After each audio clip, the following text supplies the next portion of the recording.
Hello friends, welcome to my YouTube channel Crystal Physio.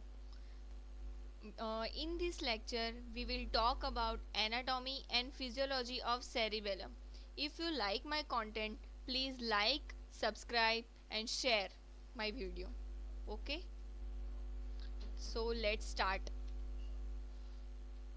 In this lecture, we will talk about the introduction of the cerebellum, its anatomical location, its anatomical structure and division, its vasculature, nerves, and its functions. Right? So, let's start with the introduction. So, cerebellum is also known as the little brain. Its important role in the to maintain the balance and equilibrium, to maintain the muscle tone, to maintain the posture of the body, to maintain the precision and timing of the movement and the motor learning. During the embryonic development, the anterior portion of the neural tube forms three parts that give rise to the brain and the associated structure, which are the forebrain, midbrain, and the hindbrain.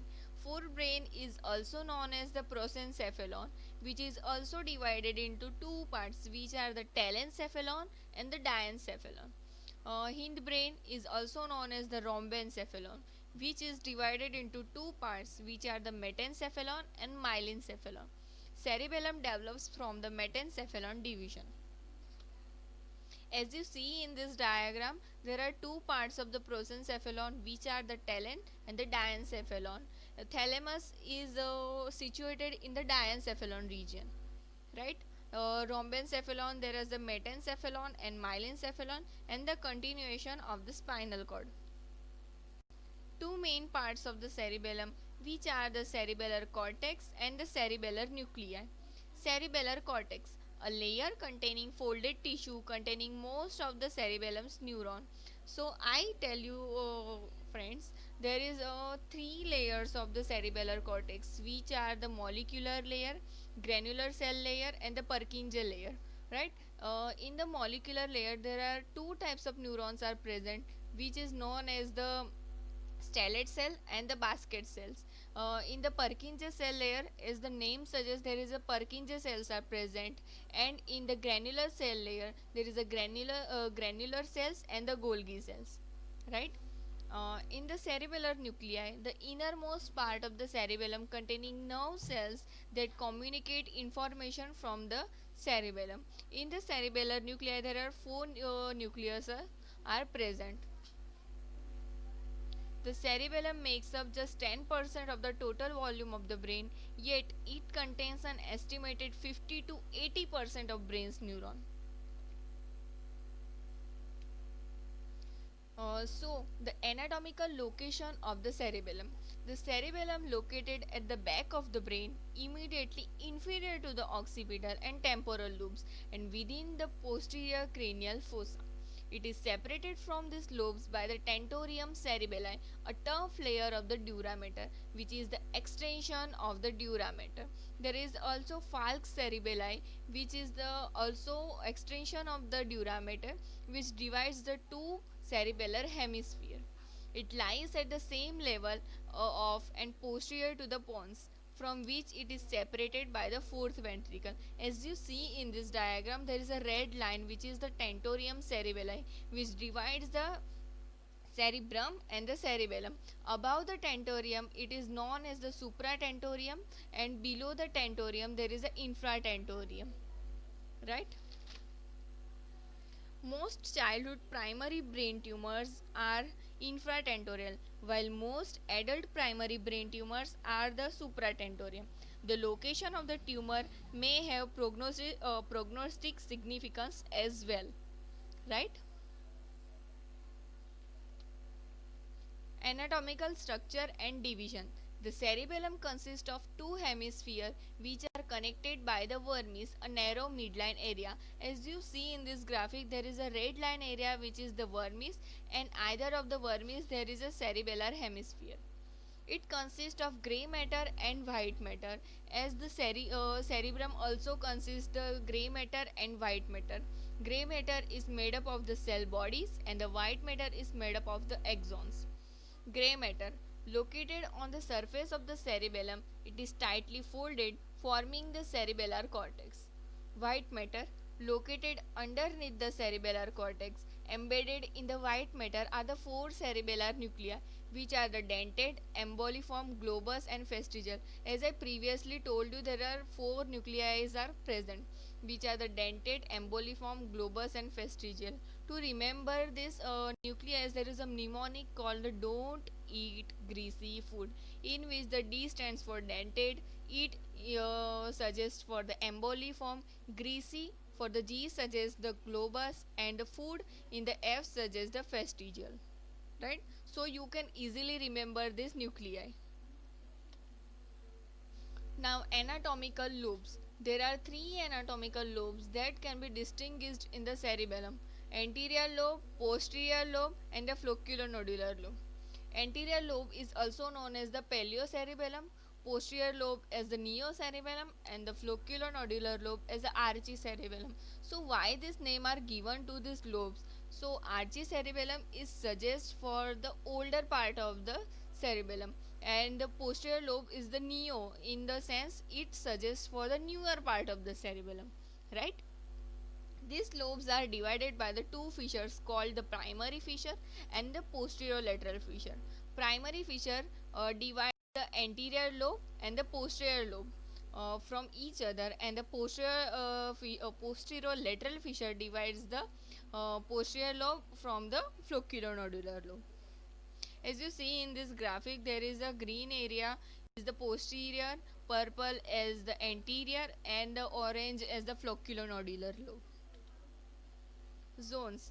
There are three cerebellar zones. In the midline of the cerebellum is the vermis. Either side of the vermis is the intermediate zone, and the lateral to the intermediate zone are the lateral hemisphere. As you see in this diagram, there is a central area called the vermis. Either side of the vermis there is an intermediate zone, and either side of the intermediate zone there are the lateral hemisphere. You can also see the fissures called the primary and posterolateral, and you also see the lobes anterior, posterior, and the flocculonodular. Please remember this diagram so you can easily remember the functions. Functional divisions. The cerebellum can also be divided by the function. There are three functional areas of the cerebellum. There are cerebrocerebellum, spinocerebellum, and the vestibulocerebellum. Cerebrocerebellum, the largest division formed by the lateral hemisphere.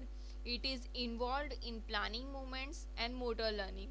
It receives input from the cerebral cortex and pontine nuclei and sends output to the thalamus and the red nucleus. Right? In the sense, the name suggests cerebrocerebellum. In that mean it connect with the cerebral cortex, right? Cerebro suggests for the cerebrum and the cerebellum for the cerebellum, right? It receives the input from the cerebral cortex and output to the thalamus and the red nucleus, right? These areas also regulates coordination of muscle activation and is important in visually guided movements. Spinocerebellum, comprised of the vermis and intermediate zone of the cerebellar hemisphere. It is involved in regulating body movements by allowing for error connection. It also receives proprioceptive information.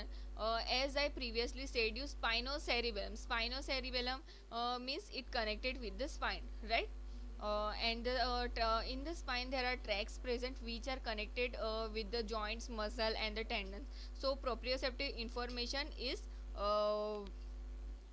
gathered by the spinocerebellum, right? Vestibulocerebellum, the functional equivalent to the flocculonodular lobe. It is involved in controlling balance and the ocular reflexes, mainly fixation on a target. It receives inputs from the vestibular system and sends output back to the vestibular nuclei, right? Now vasculature. The cerebellum receives its blood supply from the three paired arteries: superior cerebellar artery, anterior inferior cerebellar artery, and the posterior inferior cerebellar artery. As you see in this diagram, there is a three arteries: superior cerebellar, anterior, and posterior inferior, right? The superior cerebellar and the anterior inferior cerebellar artery are the branches of the basilar artery. In this diagram, you can easily see the superior cerebellar and anterior cerebellar are the parts of the basilar artery. So, and the posterior inferior is the part of the vertebral artery, right? Which wraps around the anterior aspect of the bones before reaching the cerebellum, and the PICA is a branch of the vertebral artery, right? As I said you, venous drainage of the cerebellum is by the superior and inferior cerebellar veins. The drain into the superior petrosal, transverse, and the straight dural venous sinus. Now on the nerves. The cerebellum attaches to the brainstem by the group of the nerve fibers called the peduncles. Three pairs of peduncles are present, which are the superior, inferior, and the middle peduncle. Right? Superior peduncle connect with the midbrain, inferior with the medulla, and the middle with the pons. Right? So the functions of the peduncles are the inferior, which is responsible for the proprioception. It brings the sensory information about the actual position of the body parts, such as the limbs and the joints. I will give you an example. If I want to scratch my forehead with my fingers, right? So the idea of the scratch is from the cerebrum, from the motor area, right? So the this idea is goes to the cerebellum. So what inferior peduncle do brings the sensory information about the actual position.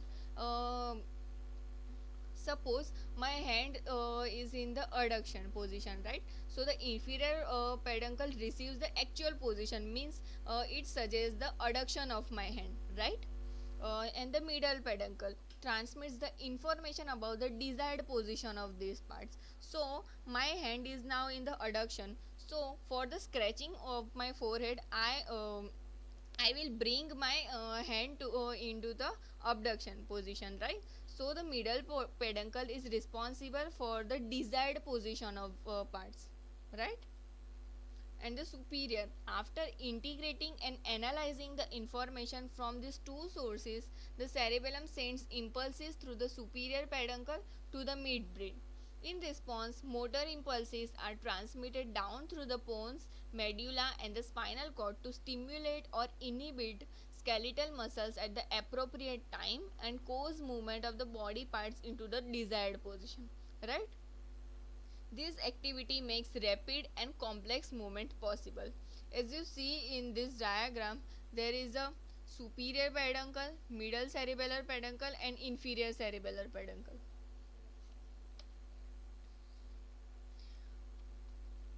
Now functions. So the function of the worm is it coordinates the movement of the trunk, including the neck, shoulder, thorax, abdomen, and hips. In the sense, it coordinates the movement of the axial skeleton, like, right?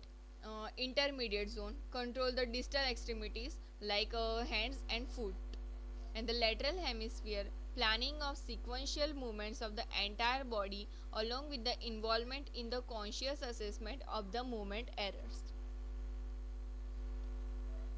Overall functions, which are the cerebellum is essential for making the fine adjustment to the motor actions. Four principles are important to cerebellar processing, which are the feed forward processing, divergence and convergence, modularity, and the plasticity. So feed forward processing, um, I will give you some example. If I close my eyes and bring the right finger to the left finger, right? So due to the my closed eyes, in the first attempt I do not do this movement. In the second attempt I will do this movement, right? In the divergence means divergence. So the cerebellum receives the information from the different parts of the body, like the proprioception, and converge into the one information, right? Modularity suggests for the ability of a system to organize discrete individual units that can overall increase the efficiency of the activity, right? And the plasticity suggests for the ability of the living organism to change their state in response to any stimuli and applying the most appropriate adaptive response. Right, I give you some example of plasticity is the changes in the organism's behavior, morphology and physiology in response to a unique environment, right? Signal processing in the cerebellum is almost entirely feed forward. Signals move through the system from the input to output with very little internal transmission.